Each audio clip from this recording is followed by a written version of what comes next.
Hola a todos y todas. Hoy vamos a trabajar con la unidad que tiene que ver con la presentación de la perspectiva biográfica y de la perspectiva del curso de vida. Para ello les voy a compartir pantalla para poder compartir con ustedes un PowerPoint que pueden ir siguiendo para poder desarrollar los contenidos. A ver, aquí estamos. Bueno. Vamos a empezar entonces por el primer contenido, las primeras ideas. Me gustaría en este sentido señalar, a ver si lo puedo maximizar, ahí está, que la perspectiva biográfica es una perspectiva que se desarrolla en el marco de los estudios no estándar, es decir, de los estudios cualitativos, y digamos que tiene una fundamentación epistémica que podría ser pensada en el marco de lo que es la fenomenología. Y en particular, en el marco de lo que es la fenomenología hermenéutica de Alfred Schutz, quien señala o desarrolla algunas ideas en relación a la aproximación biográfica. A ver, acá una cuestión importante a señalar es que si bien Schutz no se dedica concretamente a hablar de la perspectiva biográfica, aporta en sus escritos algunos elementos que permiten dar una fundamentación epistémica a la perspectiva biográfica que nos parece importante poder señalar.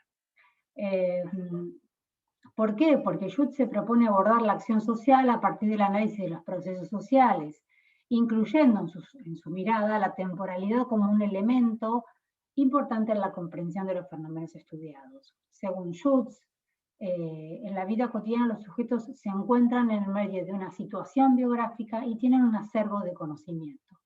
La situación biográfica refiere a la idea de que los sujetos se encuentran en un momento determinado de su vida, en un contexto determinado socialmente y espacialmente.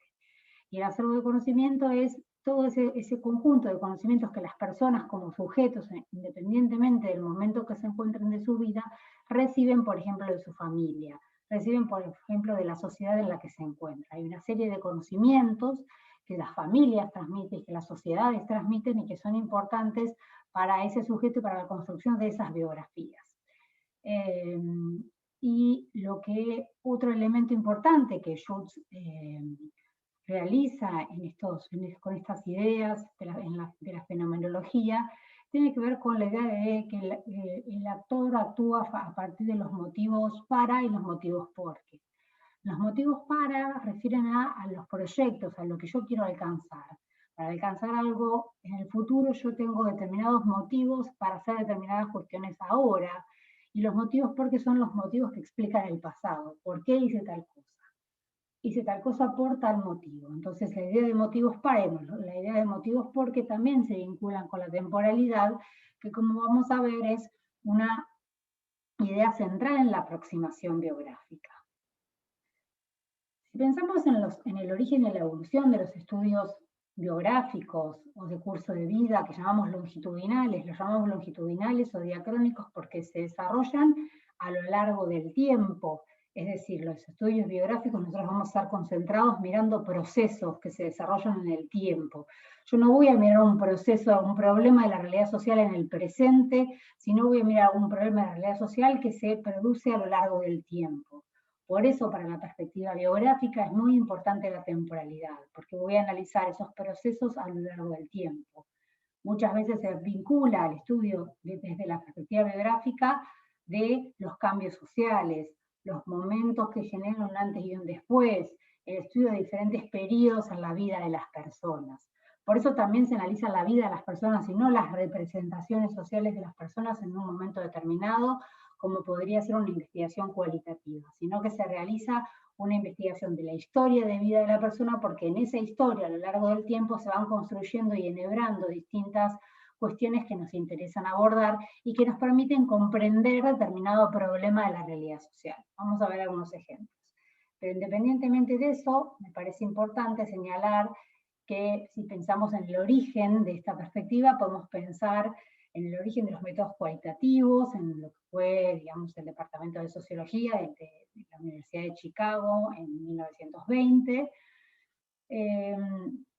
en donde se desarrollaron y fundamentalmente fundamentalmente dos investigadores que fueron Thomas y Snaniecki, desarrollaron diferentes investigaciones preocupadas fundamentalmente por las ciudades modernas, por la constitución de Chicago como una ciudad moderna, a la que habían inmigrado muchísimos europeos del este, que necesitaban trabajar, y entonces esa ciudad empezó a crecer y empezó a producirse un sincretismo cultural, es decir, un vínculo, una relación de múltiples culturas, y lo que generaba ese intercambio de inmigrantes de diferentes culturas es lo que les interesaba analizar a estos investigadores, y entonces miraban también las dinámicas internas de la comunicación de esas ciudades, analizaban las particularidades de las comunidades étnicas y las conductas y las percepciones de ciertos actores que no eran grandes referentes de las comunidades, sino que eran hombres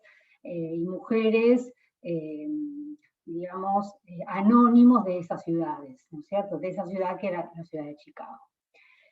Un poco entonces a partir del libro El campesino polaco, el tercer tomo del campesino polaco en Europa y América Latina, que es un libro que tiene 4 tomos, que, digamos, que escribieron Thomas y Snaniecki en los años 20, es que puede pensarse entonces que surge la perspectiva biográfica como tal, en el marco de la sociología. Sin embargo, en los años 30, la perspectiva biográfica desaparece del panorama sociológico y es un poco desarrollada por la perspectiva antropológica. Y en los años 40, la perspectiva biográfica decae notablemente, tanto en antropología como en sociología, porque lo que, digamos, sucede es que con la Escuela de Columbia se empieza a reivindicar, y en un momento, digamos, de un periodo entre guerras, se empieza a reivindicar fuertemente la importancia de contar, de contabilizar la cantidad de personas fallecidas en la guerra, la cantidad de mujeres que quedaron sin marido, la cantidad de niños que quedaron sin padres, etc. Entonces comienza a haber todo un movimiento muy fuerte de métodos cuantitativos, ¿no? Entonces es un momento en que se reclama la cientificidad objetiva de los estudios sociales basados en criterios de representatividad y validez, y entonces los estudios más cualitativos, y con ellos los estudios biográficos, decaen fuertemente y no se desarrollan con tanta importancia en los años 40. En este periodo es cuando Snaniecki, que es uno de los creadores de la perspectiva biográfica, regresa a Polonia. Él era un polaco que vivía en Estados Unidos, regresa a Polonia y entonces introduce la perspectiva biográfica en Europa a partir de unas convocatorias en los diarios para que la gente contara sus vivencias familiares, sus vivencias laborales, sus vivencias migratorias en este periodo, ¿no es cierto?, de entreguerras. Y sus dificultades también para integrarse a los nuevos contextos urbanos. Entonces, estas convocatorias que realizaba por el diario, la gente enviaba cartas contando sus historias, en un momento en que la gente necesitaba contar lo que estaba viviendo, le permitió recopilar muchas biografías y diarios personales, y de esa manera introducir de alguna manera el estudio de la perspectiva biográfica en Europa. Durante los años 60 y los años 70 se produce una revalorización del enfoque biográfico debido a una mayor valorización de los métodos cualitativos. En los años 60 comienza nuevamente a darse importancia a los métodos cualitativos y con ellos al método biográfico, que es un método que se inscribe en los métodos cualitativos, y es entonces que comienza a tener relevancia la perspectiva biográfica tanto en Europa como en Estados Unidos. Llamado en Europa como enfoque biográfico, y en Estados Unidos es reconocido fundamentalmente como la perspectiva del curso de vida. Así entonces, mínimamente revisada el origen de la tradición biográfica, podemos decir que tuvo una evolución histórica importante durante todo el siglo XX, y hacia finales de ese mismo siglo pueden desarrollarse, o se comenzaron a desarrollar, o se encontraron, se desarrolló un gran crecimiento de la perspectiva biográfica, y entonces varios autores comenzaron a estudiar y a sistematizar las diferentes investigaciones que se habían desarrollado en el marco de esta perspectiva. Y entonces se desarrollaron varias tipologías, porque se encontraron diferentes tipos de estudios biográficos. Y aquí lo que vamos a presentar es una de esas tipologías, que es en realidad una combinación de la diferencia que hizo Norman Denzin entre relatos de vida e historias de vida, pensando los relatos como la narración biográfica de las personas, el relato de las personas, que las personas hacen de su vida, y las historias de vida como la recuperación analítica que el investigador hace de ese relato y de esa narración que hace el investigador. Y esta idea, y esta diferencia entre relato e historia de vida, pensando que el relato nuevamente es lo que yo cuento, mi relato de mi historia, y que las historias de vida son el análisis que los investigadores pueden hacer de ese relato en el que esa historia se combina con una pregunta de investigación del investigador, se combina con un análisis contextual, etc. Y entonces partimos de esa diferencia entre lo que es el relato y las historias de vida y lo combinamos con una propuesta de Miller que señala que existen tres orientaciones, ¿sí? Un enfoque más realista, un enfoque neopositivista y un enfoque narrativo. Es decir, que si pensamos en los estudios biográficos en la actualidad, podemos pensar que existen tres tradiciones distintas. La tradición realista, la tradición neopositivista y la tradición narrativa. ¿De qué hablamos cuando hablamos de la tradición realista? Bueno, hablamos de un enfoque que sostiene que los puntos de vista de los actores representan un aspecto central de la realidad objetiva. Es un enfoque inductista que, digamos, plantea la importancia de recuperar y centrarse en recuperar la historia de vida, los relatos de las personas, tal cual son relatadas, para poder comprender y construir principios generales relativos a un fenómeno de la realidad social, es decir, tomar esos relatos y poder hacer un análisis de esos relatos, de los tiempos de esos relatos, de lo que sucede, de los acontecimientos que se van produciendo en esos relatos, y tiene una perspectiva inductiva justamente porque lo que importa es el relato, lo que importa es cómo, digamos, qué se dice en ese relato, cómo se cuentan los diferentes acontecimientos de la vida de las personas. Parten habitualmente de lo que se llama el muestreo teórico, de la saturación, porque se vinculan con la perspectiva fundada en los datos, que ustedes deben haber visto en metodología cualitativa, donde la idea central es que se parte de una manera inductiva, es decir, de lo que el trabajo de campo con las personas, la información que se aporta y se construye a partir fundamental del trabajo de campo con las personas en las entrevistas biográficas. Y aunque, bueno, no todos los autores se consideran y se pueden ubicar como investigadores vinculados a la teoría fundada o fundamentada de Gleiser y Strauss, tiene fuertes vínculos esta mirada con esta idea de Gleiser y Strauss de centrar la mirada fundamentalmente en lo que los relatos nos dicen. Dentro de esta tradición se inscriben la mirada etnosociológica, que es una perspectiva acuñada por Daniel Bertò y Bertò Vian, y por Franco Ferrarotti en Italia, ¿no? La etnosociología de Daniel Bertò y de Bertò Vian es una perspectiva desarrollada fundamentalmente en Francia. Luego tenemos una mirada alternativa dentro de la perspectiva realista, que es la perspectiva abductiva. ¿Cuál es la importancia de esta perspectiva? Fundamentalmente es que le otorga prioridad a la narración de las historias de vida, pero sedimenta analíticamente esa mirada con elementos contextuales y teóricos aportados por el investigador. Es decir, yo parto como investigador de una pregunta de investigación sobre un problema de la realidad social, por ejemplo, cómo se llega a ser sociólogo en la Argentina, ¿no? en los años, en el siglo XXI, por ejemplo, como una pregunta, y puedo tomar entonces, puedo hacer entrevistas biográficas con sociólogos que trabajan y que, bueno, que tienen una actividad sociológica laboral en el siglo XXI, pero además puedo analizar esas historias en contexto.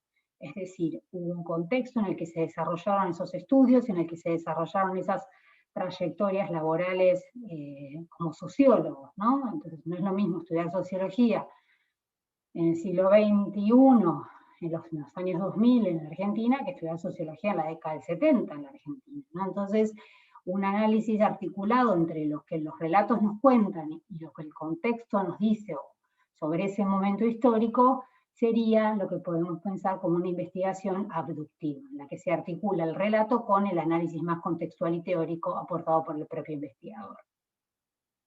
Entonces esta mirada se centra más concretamente en la tensión existente entre lo objetivo, lo macrosocial, lo contextual, y lo subjetivo, la narración del relato de vida, y su articulación a lo largo del tiempo, cómo este contexto se va articulando, cómo esta historia de vida se va articulando con este contexto a lo largo del tiempo. Y digamos, esta mirada resalta la trayectoria vital del actor social y su visión particular, intenta aprender el contexto en el que tiene lugar. Es decir, la historia de vida es como un reflejo de la realidad. La historia de vida de 10, 20 personas permiten pensar la realidad de ese momento histórico que se está analizando. Dentro de esta tradición se inscribe, por ejemplo, un autor alemán que se llama Rutger Pries, quien habla del proyecto biográfico. Habla del proyecto porque lo que le interesa es lo emergente, lo que aparece, lo abierto de las orientaciones, de las ideas, de las prácticas y los planes que tienen los actores sociales, tanto en relación a su pasado como de su presente y de su futuro. Luego tenemos la perspectiva neopositivista. Esta es una perspectiva que se desarrolló fundamentalmente en Estados Unidos. Es una perspectiva que se vinculó además con lo que son los estudios mixtos. Es una perspectiva que no solamente implicaba una mirada cualitativa, sino también una mirada cuantitativa. Para esta mirada, entonces, para este enfoque neopositivista, el núcleo es la deducción.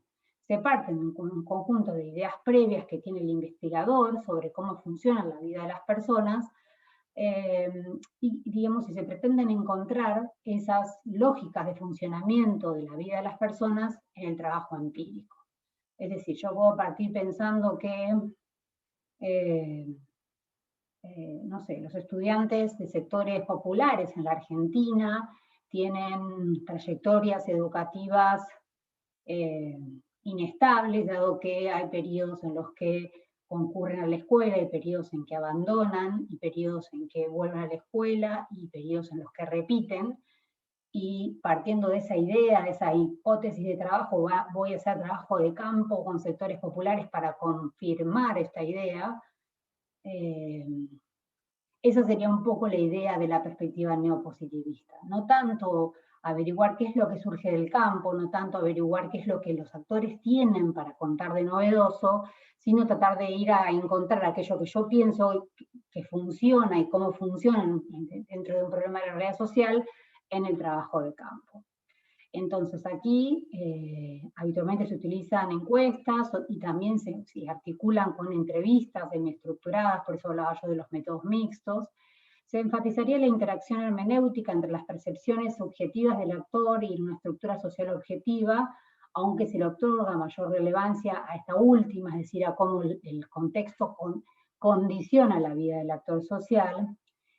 Y bueno, dentro de esta tradición se inscribe la conocida perspectiva del curso de vida, cuyo principal referente es Glenn Elder, que mira los movimientos de los individuos en diferentes niveles, por ejemplo, educación, la primaria, el secundario, el terciario, en el trabajo, en política, y los modelos temporales que afectan esas transiciones. Cuando hablamos de modelos temporales en educación, podemos decir, bueno, el contexto del sistema educativo tiene determinados modelos temporales. ¿Por qué? Porque supone que uno puede ir a la primaria entre los 6 años y los 12 años, que uno tiene que ir al secundario entre los 13 y los 17, 18 años, y que uno puede empezar un estudio terciario o universitario a partir de los 18. Esos son modelos temporales que condicionan la trayectoria educativa de las personas, ¿no? Entonces son las diferentes transiciones que, digamos, Glenn Elder diría que nosotros vamos construyendo nuestra vida a lo largo de diferentes modelos y transiciones temporales. Y luego está también dentro de este contexto, o dentro de esta mirada, la sociología de los acontecimientos de Francis Godard, que es un francés, quien se preocupa por los modelos temporales de causalidad. Es decir, cómo determinados tiempos condicionan la vida de las personas, cómo determinados acontecimientos, como la maternidad, condiciona la vida de las mujeres, por ejemplo, ¿no? Etcétera. Y luego tenemos el tercer enfoque, que es el enfoque narrativo, donde la prioridad aquí ya es la narración. Ya no importa explicar un problema de la realidad social, bien en términos sociológicos, sino darle contenido e interpretar la narración. ¿Cómo se narra? ¿Qué es lo que se dice? ¿Por qué se dice lo que se dice? Por eso es una mirada más interpretativista, es una mirada más ligada a la construcción de identidades, por ejemplo. Pero no es una mirada más centrada en los problemas de la realidad social, que son los que habitualmente a los sociólogos nos interesan. Entonces, la narración biográfica es tomado como un constructo social con entidad propia, ese relato es tomado como un constructo que es importante analizar concretamente, cómo se dice, cómo se dicen, no tanto los acontecimientos, no tanto es lo que se dice, sino cómo se dice lo que se dice. O sea, no tanto los acontecimientos que se van narrando, sino cómo yo voy construyendo esa narración, ese relato. Por eso es más interpretativista. Dentro de esta tradición se inscriben las autobiografías narrativas desarrolladas por Schütze, que es un alemán, la autoetnografía, desarrollada por Ellis y Brochner, Richardson, y más recientemente la autoetnografía interpretativa de Norman Denzin. Luego está también el enfoque biográfico narrativo interpretativo, desarrollados entre muchos otros autores por Chamberlain y Spano, Wenger y Diane Rosenthal. Bueno, en las décadas del 80 y principios de los 90, la perspectiva biográfica como tal fue cuestionada, y fue cuestionada fundamentalmente por Pierre Bourdieu y Claude Passeron, porque ellos hablaban de la ilusión biográfica, es decir, que no se puede tomar la narración de las personas como real. ¿Por qué? Porque eso es una ilusión retórica al pretender tratar a la vida como si fuera una historia, es decir, como un relato coherente de una secuencia de acontecimientos significativa y orientada. Lo que Bourdieu y Passeron decían fundamentalmente que las personas narran su vida como si la vida fuera un esquema, digamos, de causas y consecuencias que se van hilvanando a lo largo del tiempo de manera premeditada, cuando en realidad en la vida no sucede de esa manera, sino que la vida va aconteciendo y esos aconteceres se van articulando. Esto fue de alguna manera luego explicitado con mayor claridad, interpretado con mayor claridad por Franco Ferrarotti, Francis Godard, los autores, bueno, Daniel Berthaud, quienes dijeron, bueno, en realidad es cierto que la vida no no acontece como se narra, porque no es que en la vida acontece una cosa y después otra, sino que muchas veces van aconteciendo varias cosas en paralelo, pero para la interpretación es importante recuperar esos acontecimientos y esos paralelos. Un poco esa es la respuesta, y así es entonces que Bourdieu y Passeron aceptaron y, digamos, en su libro La miseria del mundo, un poco lo que hacen es trabajar desde la perspectiva biográfica aceptando esa idea. Si pensamos entonces en una definición como para ir cerrando esta idea, podemos pensar que el enfoque biográfico es una perspectiva teórica y metodológica. ¿Por qué? Teórica porque tiene una manera de comprender la realidad. ¿Cuál es esa manera de comprender la realidad? A partir de comprender procesos sociales a lo largo del tiempo. Yo no me pregunto cuáles son las representaciones sociales de las personas acerca de la pandemia, sino lo que yo me pregunto desde la perspectiva biográfica es cómo transitan la pandemia las personas. Y en ese transitar incluyo, por ejemplo, el antes y el después, o el antes y el durante. Y es metodológica porque tiene una metodología, una técnica metodológica particular que es la historia de vida, que es la entrevista biográfica, la entrevista de historia de vida. Por eso entonces se puede pensar que el enfoque biográfico es una perspectiva teórica y metodológica encaminada a entender el universo existencial de los individuos a través de la organización de sus secuencias temporales de vida. Entonces, para Pujadas Muñoz, que es otro autor, la perspectiva es una perspectiva que intenta aprender la trayectoria vital del actor social, sus experiencias y su visión particular, y se preocupa por interpretar el particular contexto en el que la historia de vida tiene lugar.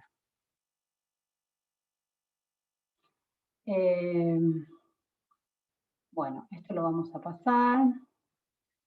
Una cosa que me parece importante, hay diferentes corrientes, en la actualidad está la corriente francesa, la corriente italiana, la corriente norteamericana, como fuimos viendo del curso de vida, la corriente alemana, pero me interesa fundamentalmente señalar esto, ¿no? Que en la reconstrucción de las trayectorias vitales, de las historias de vida que se hacen en el marco de la perspectiva biográfica para poder responder una pregunta de investigación biográfica, para poder aprender, comprender un problema de investigación de la realidad social biográfica, es importante saber que en la reconstrucción de las trayectorias vitales, lo que es importante no es tanto la experiencia subjetiva, cómo se narra eso que se narra, sino la organización de las existencias, es decir, esos pequeños acontecimientos que se van narrando.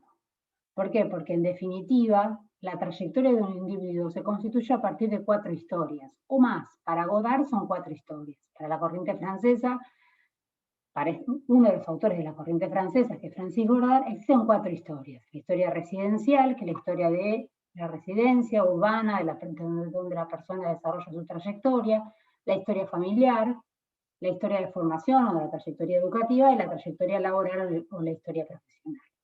Entonces lo que este autor va a decir es que esas historias justamente se van articulando a lo largo del tiempo en la vida de las personas. Entonces, porque las personas nacieron en un determinado lugar, pueden tener determinada educación, pueden tener acceso a determinadas escuelas. Y pueden tener acceso a esas escuelas porque son de determinada familia. La familia puede solventar gastos de una escuela privada o puede decidir mandar a una escuela pública, y eso tiene que ver con la familia, pero la formación que vaya desarrollando esa persona luego va a tener que ver con la historia laboral o la historia profesional.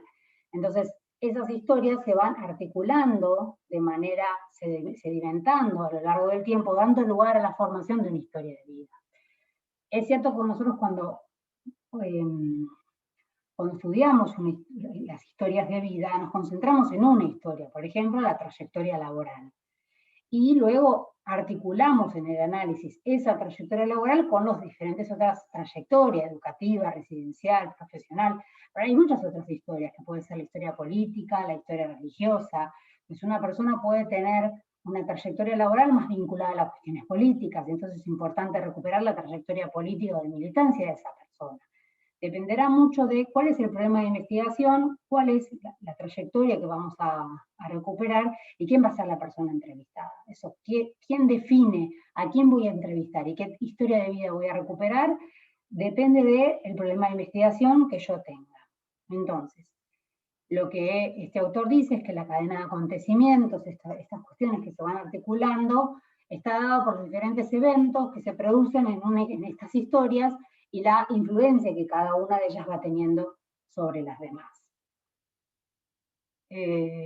Franco Ferrarotti, que es la corriente italiana, fundamentalmente dice que el enfoque biográfico plantea un punto intermedio entre lo objetivo y lo subjetivo. Entonces el enfoque biográfico permite el acceso a lo general a partir de lo particular, de la historia de los sujetos. La corriente alemana también, digamos, es muy importante. Aquí tomamos a René Dombois, que dice que las trayectorias son secuencias de experiencias que se estructuran en el tiempo en 2 dimensiones. La dimensión del tiempo biográfico, que establece secuencias típicas según los ciclos de vida. No es lo mismo recuperar la historia de un abuelo o de una persona, perdón, de un adulto mayor, que recuperar la historia de un niño o de una niña. Porque los tiempos biográficos y el ciclo vital es distinto y el contexto en el que se desarrolla ese ciclo vital es distinto. Y luego también está la dimensión del tiempo histórico, que ofrece distintas limitaciones y oportunidades y que define espacios diferentes para generaciones distintas. Lo que decíamos hoy, no es lo mismo estudiar sociología en la década del 70 que estudiar sociología en la década de los 2000. No es lo mismo ser sociólogo en la década del 70 que ser sociólogo en los años 2000. ¿Por qué? Porque el contexto implica posibilidades y oportunidades distintas, o limitaciones distintas claramente. Bueno, y como decíamos, Pries, que es otro alemán, señala la importancia de articular el presente, el pasado y el futuro, y bueno, y la relación entonces entre el problema de la realidad social y el actor social, que es el que se entrevista. Esto ya está. Entonces, sintetizando, podemos decir que el enfoque biográfico permite la reconstrucción de historias de vida que son el resultado del entrecruzamiento de 3 dimensiones específicas. Una multiplicidad de elementos subjetivos y objetivos, subjetivos que tienen que ver con la narración de los acontecimientos en el relato y los objetivos que tienen que ver con los constreñimientos, con las limitaciones y oportunidades que dan los contextos macrosociales. La particularidad de que van asumiendo esos elementos subjetivos y objetivos de acuerdo al momento histórico, de acuerdo al relato de la persona, y la variabilidad del tiempo en la configuración de la articulación de los elementos presentes en las historias de vida. Es decir, esta cuestión de lo subjetivo en el marco de un contexto a lo largo del tiempo, pasado, presente y futuro. Y luego un elemento que queda sin desarrollar demasiado la perspectiva biográfica, pero que nosotros vamos a tratar de recuperar, es la importancia del espacio. Y como el espacio muchas veces termina condicionando esas trayectorias de vida y explicando en algún punto esos problemas de la realidad social que queremos interpretar. Entonces, los elementos subjetivos refieren a las posibilidades que las personas tienen de desarrollar y digamos, los niveles educativos que desarrollan, los trabajos que consiguen, los condicionamientos familiares, las relaciones sociales. Los elementos objetivos remiten a la comunidad, las empresas, existencia en la comunidad si quieren realizar trayectorias laborales, el mercado de trabajo, las instituciones educativas, sanitarias, de recreación y políticas existentes. Bueno, eso es un poco el pantallazo que podemos hacer de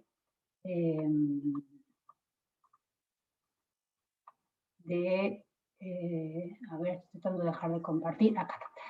Ese es un poco el pantallazo que podemos hacer de las diferentes miradas sobre la perspectiva biográfica. Lo importante es poder recuperar esta idea de que existen diferentes tradiciones, una tradición más realista, una tradición más neopositivista, una tradición más narrativista, y que dependerá un poco de cuál es el problema de investigación que yo quiero trabajar, cómo me voy a inscribir en esas perspectivas, en cuál de esas perspectivas me voy a inscribir, sabiendo que cada una de esas perspectivas tiene una manera distinta de mirar la realidad. Esa es un poco la idea, entonces, que queremos transmitir con este video sobre las diferentes perspectivas enmarcadas dentro de desde la aproximación biográfica. Bueno, y eso es todo por hoy.